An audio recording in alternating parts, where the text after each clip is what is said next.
Hello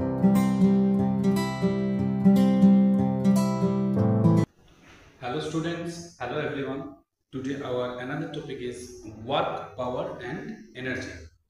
You should know that this is the part of physics and work, power, energy is totally related concepts. So one by one we should go through the work, power and energy. Okay. So what is work? Work is the product of the components of the force in the direction of the displacement and the magnitude of the displacement. Right? मतलब कि work क्या है, वो एक product है किसका, component of the force, कितना force हम लोग उसमें अप्लाई किए एंड उसके लिए कितना डायरेक्शन हुआ, उसका direction and as well as the magnitude. Work is represented by W. The mathematical representation is W equal to F cos theta D, that is FD.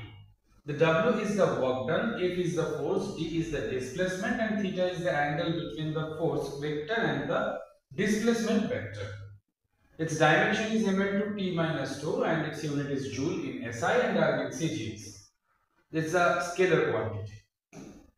तो मैंने डेफिनेशन में क्या कहा था, डेफिनेशन में कहा था कि work is the product of the component of force and displacement, right. तो इसका मैथमेटिकल रिप्रेजेंटेशन को अगर देखा जाए तो suppose this is a thing, this is a road and कोई भी कुछ इस रोड से जा रहा है, सपोज ऐसे करके जा रहा है, ठीक है. तो यहाँ पे एक एंगल बनता है जो कि इस बेस से बनता है ना. तो जो इस बेस से बनता है, अगर इस एंगल को हम लोग थीटा पकड़े तो ये एंगल होगा एक्चुअली का cos थीटा. फाइन. तो F cos थीटा मतलब यहाँ से जो हम फोर्स अप्लाई कर रहे हैं इसी के लिए कोई डिस्प्लेसमेंट यहाँ पे हो रहा है, तो जितना फोर्स हम अप्लाई किए उस फोर्स के रिलेटेड ये एंगल भी क्रिएट हो रहा है, इसीलिए हम लोग कहेंगे F cos theta. And where it is the product of the component of the force in the direction of the displacement and the magnitude of the displacement, मतलब into D. That indicates the mathematical representation of work or of work done. Okay. Its dimension is ml to T to the power minus 2. SI unit joule, CGS unit R, and it's a scalar type of quantity. Fine. This is the work. This is the theta, and according to the base, this is the cos theta, and the cos theta is arises by the help of the applied force. That's why this is the F cos theta. And direction को हम लोग D भी कह सकते हैं, direction को हम लोग S भी कह सकते हैं, sorry displacement को. तो इसीलिए हम लोग ये F S cos theta भी कह सकते हैं, as well as क्या कह सकते हैं, F D cos theta भी कह सकते हैं. Okay. Fine.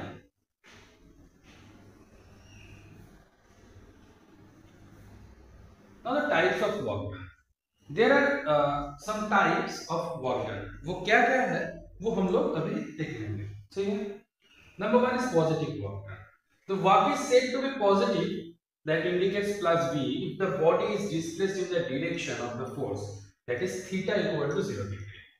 For instance, the motion of a body falling towards the ground when the direction of the body is in the direction of the gravitational force. Then the work done by force of gravity is positive. The work done is positive when the angle is acute or 90 degree. इसमें क्या कहा? देखो, positive work done का मतलब क्या होता है? अच्छा, cos थीटा का अगर हम वैल्यू देखें तो जो cos 90 होता है ना वो होता है 0, जो कि एक्चुअल हाईएस्ट वैल्यू. जो cos 0 डिग्री होता है वो होता है वैल्यू 1. cos 0 डिग्री मतलब where is no angle is found. तो यहाँ पे हम लोग क्या करेंगे कि फोर्स अगर हम अप्लाई करेंगे और cos थीटा, तो थीटा का वैल्यू अगर 0 होगा मतलब cos theta is equal to cos 0 degree, then work done should be the positive. और हम लोग क्या कहा कि falling towards the ground when the direction of the body is in the direction of the gravitational force, मतलब gravitational force इस ground में है, अगर कोई बॉडी ऊपर से ग्राउंड की तरह टुवर्ड्स ग्रेविटेशनल फोर्स की तरह फॉल कर रहा है तो उसका हम क्या कहेंगे, positive work done. Like okay. Example में क्या है, example an apple falling from the tree. In this example the gravitational force is pulling the apple downwards and the apple displaces in the same direction as the work done is positive work done. Okay, देखो ये वाला picture, Apple गिर रहा है पेड़ से, ये आगे बैठा हुआ है, इसके सर पे भी गिरा, मतलब कि एप्पल जो गिर रहा है वो टुवर्ड्स द ग्रेविटेशनल फोर्स गिर रहा है। इसका मतलब क्या है, इसका मतलब है ये एप्पल गिरने वाला जो एग्जांपल है, this is the example of positive work done.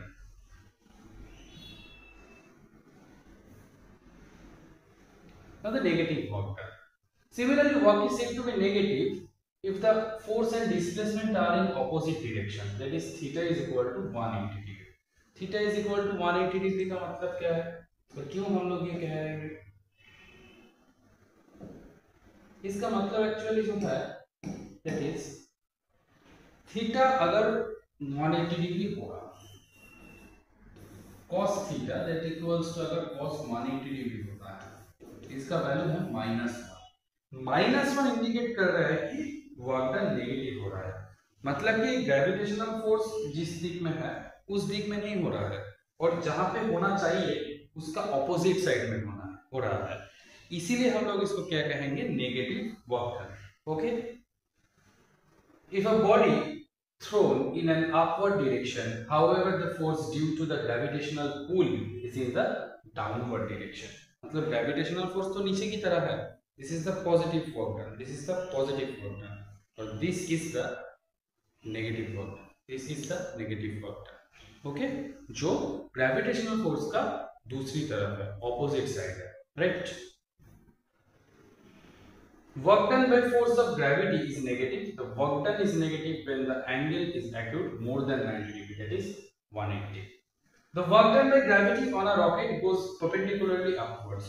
Rocket क्या होता है, जब हम दिवाली मनाते हैं और जब हम सेलिब्रेट करते हैं, हम लोग क्या करते हैं, हम लोग रॉकेट छोड़ते हैं। तो रॉकेट जब हम छोड़ते हैं, क्या होता है, रॉकेट हम लोग किसी बॉटल के ऊपर ऐसे बैठाते हैं, फिर उसके नीचे में हम लोग थोड़ा आग जला देते हैं, रॉकेट ऐसे करके उड़ जाता है। तो रॉकेट जो कूदता है ना, वो ग्रेविटेशनल फोर्स का ऑपोजिट साइड में जाता है, इसीलिए वो वाला जो वर्क डन होगा उसको हम लोग क्या कहेंगे, नेगेटिव वर्क डन कहेंगे। The zero work done. Work is said to be zero if the force and the displacement are perpendicular to each other. That indicates when theta is equal to 90 degree. इसका मतलब क्या है, इसका मतलब है कि like cos theta is equal to अगर cos 90 degree हो, that indicates value 0. 0 का मतलब है वहां जो पे कोई भी वर्क डन नहीं हो रहा है, मतलब क्या है, मतलब देखो ये है कि force and displacement are perpendicular to each other. अगर फोर्स और displacement perpendicular to each other हो तो cos थीटा का जो वैल्यू होगा वो होगा 90 डिग्री, जो इंडिकेट करेगा कि no work done, that indicates 0. For instance, if we push hard against a wall, then the force exerted on the wall does not work because in such a case the displacement of the wall will be 0.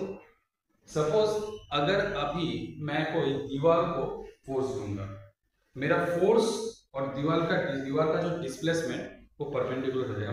मेरे को तो force देना है, मेरे को ऐसे force देना है, ऐसे फोर्स देना है, ठीक है, तो मैं जो फोर्स दे रहा हूँ और ये जो दीवार है वो परपेंडिकुलर हो चुका है, तो मेरा फोर्स देने से दीवार तो नहीं हटेगा, दीवार नहीं हटेगा मतलब उसका डिस्प्लेसमेंट कितना है, 0 है, डिस्प्लेसमेंट हो ही नहीं रहा है, और मेरा जो फोर्स है वो सपोज 10 न्यूटन, 15 न्यूटन, 20 न्यूटन कुछ भी हो, वर्क इक्वल टू क्या था, F into D, मतलब क्या था, work equal to F into D, मतलब कि product of force and displacement.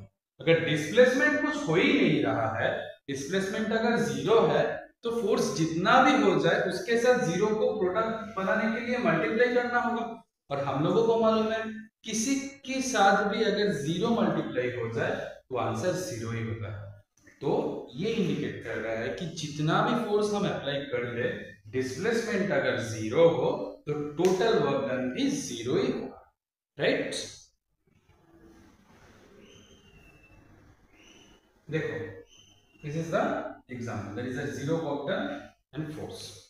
देखो ये लैंप पोस्ट को ये आदमी पुश कर रहा है, मतलब कि इसके ऊपर वो फोर्स दे रहा है। फोर्स देने से क्या होगा, लैंप पोस्ट हटेगा? नहीं हटेगा, मतलब यहाँ पे डिस्प्लेसमेंट जीरो है, तो जितना भी फोर्स अप्लाई करेगा ये नहीं हटेगा। That indicates force into zero displacement, zero work done.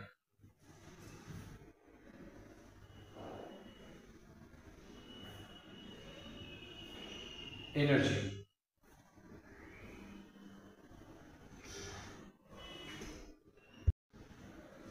now energy it indicates total capacity of work done, मतलब जितना भी हम लोग काम किए उसका जो टोटल है वो होगा energy.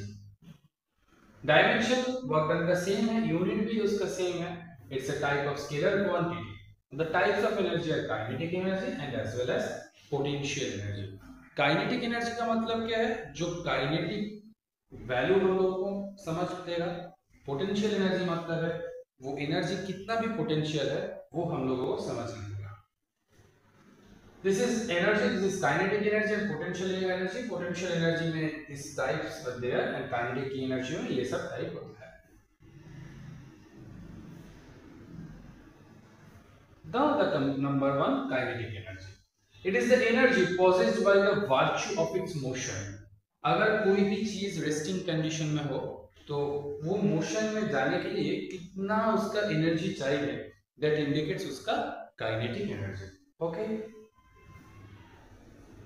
Kinetic energy that is equal to half into mv square, where m is the mass and v is the velocity of the object. Application क्या है? Kinetic energy of air is used to run windmills. Kinetic energy of running water is used to run water mills. Firing of bullet from gun. If momentum is being doubled, then kinetic energy should be 4 times from the initial kinetic energy. मतलब let momentum p equal to m into v और kinetic energy k equal to half mv square. Okay, momentum अगर double हो मतलब p अगर हो जाए 2p तो mv क्या होगा, 2mv भी ऐसा ही होगा, 2m 2v। ठीक है, तो काइनेटिक एनर्जी में तब क्या होगा, काइनेटिक एनर्जी में हो जाएगा 4 टाइम्स। 4 टाइम्स क्यों, ये भी 2 इंटू होगा, ये भी 2 इंटू होगा, और काइनेटिक एनर्जी हो जाएगा 4 times. Clear? This is the examples of kinetic energy. Cycle resting condition में रहेगा, कार भी रहेगा, एरोप्लेन भी रहेगा, विंड मिल भी रहेगा, सब कुछ रहेगा रेस्टिंग कंडीशन में। जब वो मूवेबल होना चाहेंगे दैट इज उसका kinetic energy. Now the potential energy, it is the energy possessed by the virtue of its position, that is m, that is p equal to mgh। m का मतलब क्या है, जो mass of the object, g का मतलब है जो gravitational force of the object, and h का मतलब है जो हाइट और डेप्थ ऑफ द ऑब्जेक्ट। इसका एप्लीकेशन क्या है, the potential energy of water in dams is used to run turbines in order to produce electric energy using generators. The potential energy of wound spring of a clock is used to drive the hand of the clock.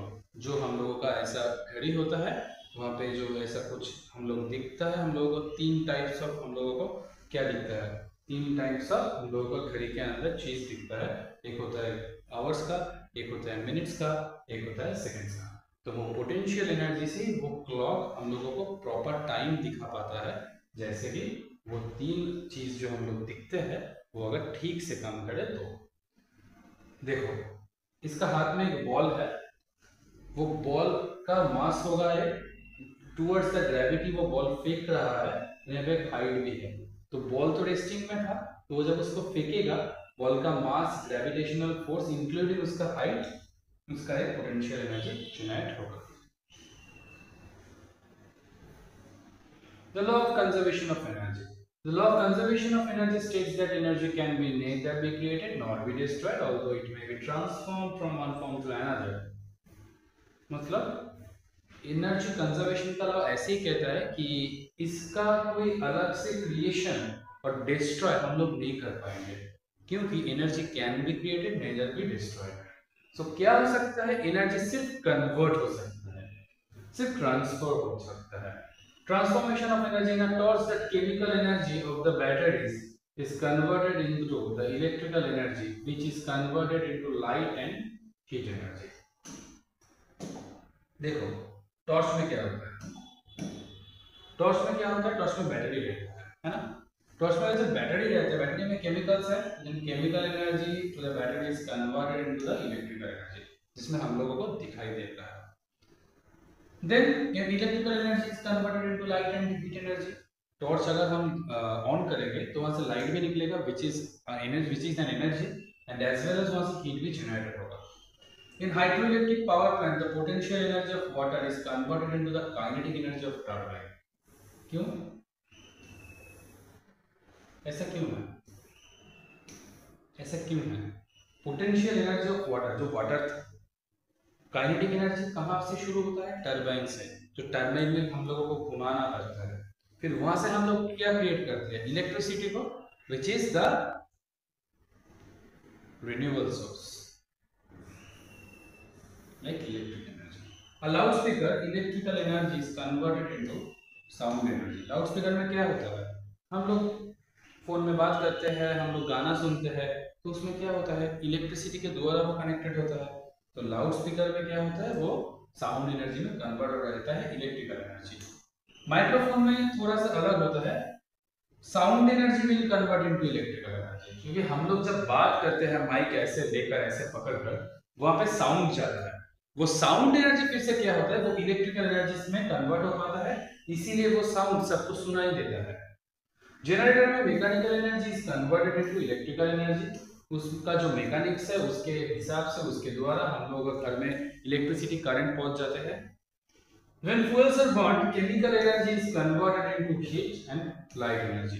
Fuel में क्या है, chemicals रहता है, chemical अगर burn होगा तो हम लोगों का घर में लाइट भी आएगा, हीट भी जनरेट होगा, इसीलिए लाइट एनर्जी और केमिकल एनर्जी में कन्वर्टेड होता है। The chemical energy from food is converted to the thermal energy when it is broken down to the body and is kept warm। हम लोग जब खाना खाते हैं, हमारा जिंदा रहने के लिए टेम्परेचर एक बहुत बहुत इंपॉर्टेंट चीज है।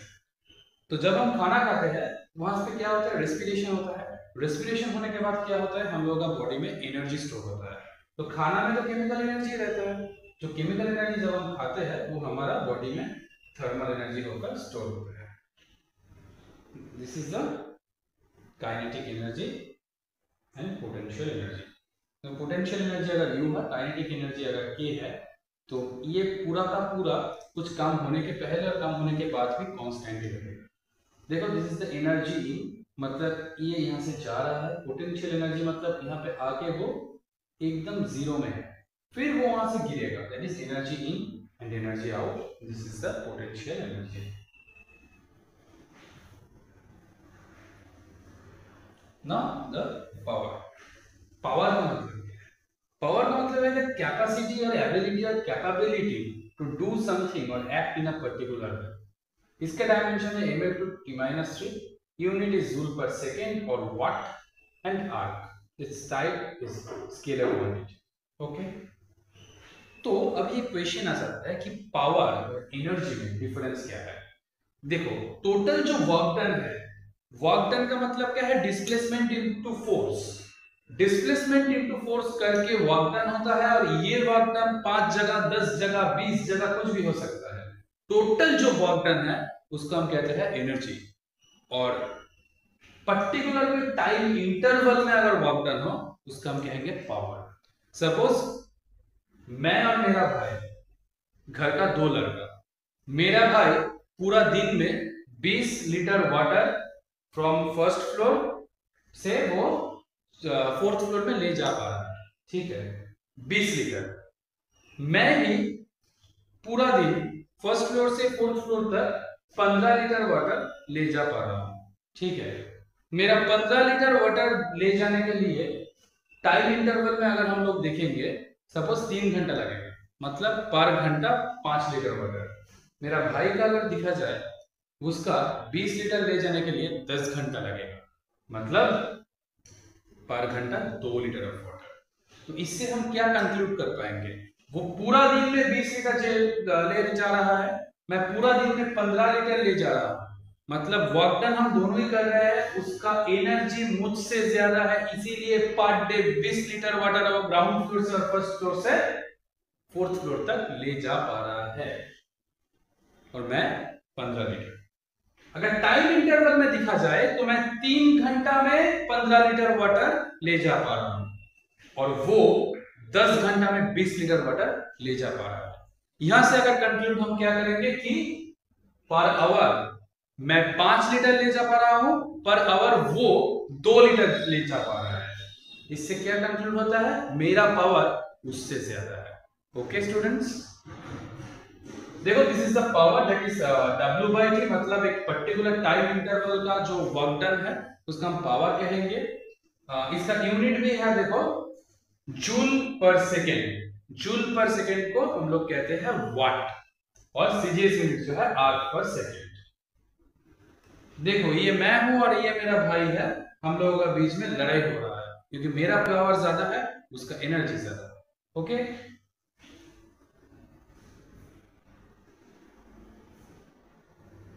now lever and its types. Levers are the most basic machines which are used to do some work with a minimal effort. A lever amplifies an input force to provide a greater output force, which is said to provide leverage. There are 3 types of lever, that is first class, second class and third class lever. Now moving to the first class lever. First class lever में क्या है? This is the type of lever which has fulcrum in between the weight and the force applied. Its order is represented as force fulcrum weight. This is the most basic type of lever. देखो, तो यहाँ से हम लोगों को क्या मालूम हुआ?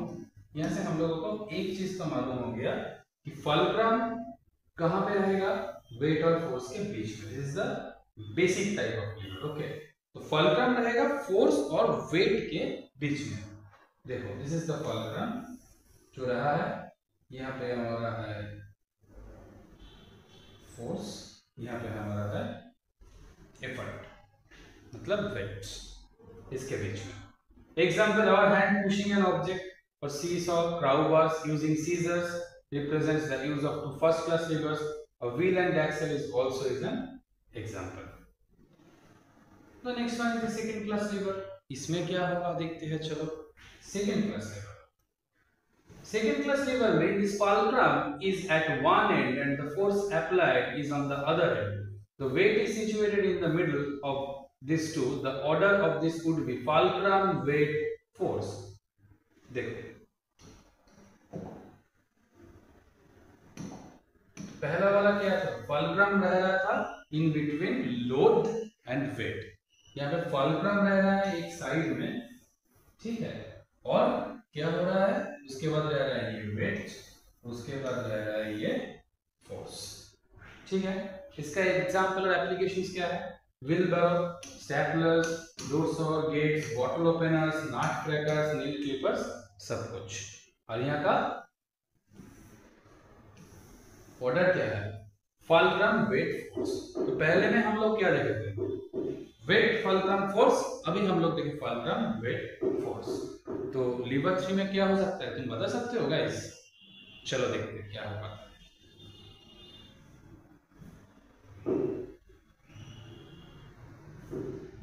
This is the third class lever. These are the levers in which the fulcrum is at one end and the force is applied in the middle and the weight is on the other end. The order is represented as a weight, force, fulcrum. In this case, we have to apply more energy to displace the weight to a longer energy, longer distance.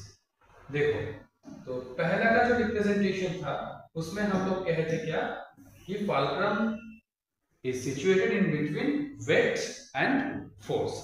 दूसरा मतलब कि second class जो liver था वहां पे हम लोग क्या कह रहे थे, हम लोग कह रहे थे कि फल्क्रम एक साइड में होगा, उसके बाद वेट, उसके बाद फोर्स, है ना।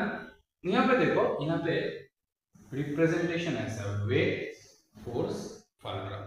मतलब फल्क्रम जो साइड में है उसके ऊपर हम लोगों को वेट को देना है, फिर हम लोगों को उसके ऊपर वेट, फोर्स को देना है, फिर उसके ऊपर हम लोगों को वेट को देना है। देखो फल्क्रम यहाँ पे है, उसके ऊपर हम लोगों को फोर्स को देना है जो एफर्ट, और एकदम अदर साइड में हम लोग को क्या देना है, लोड और weight. Like fishing rod, like broom, like baseball bat, like bow and arrow, like human job.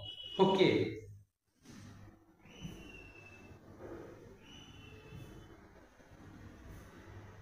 देखो सेम यूनिट किसका है, work and energy, because both are same.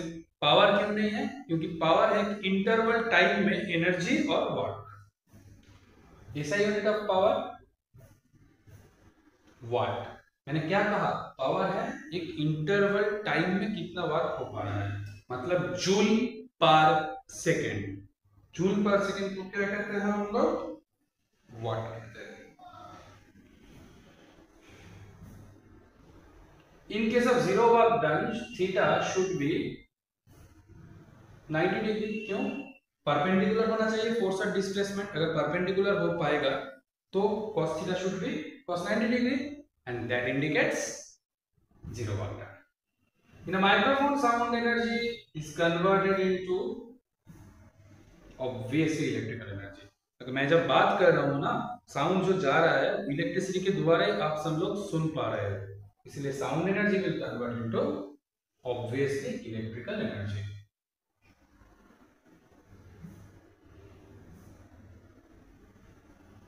Thank you for your patience, thank you for your understanding, and thank you everyone. Okay.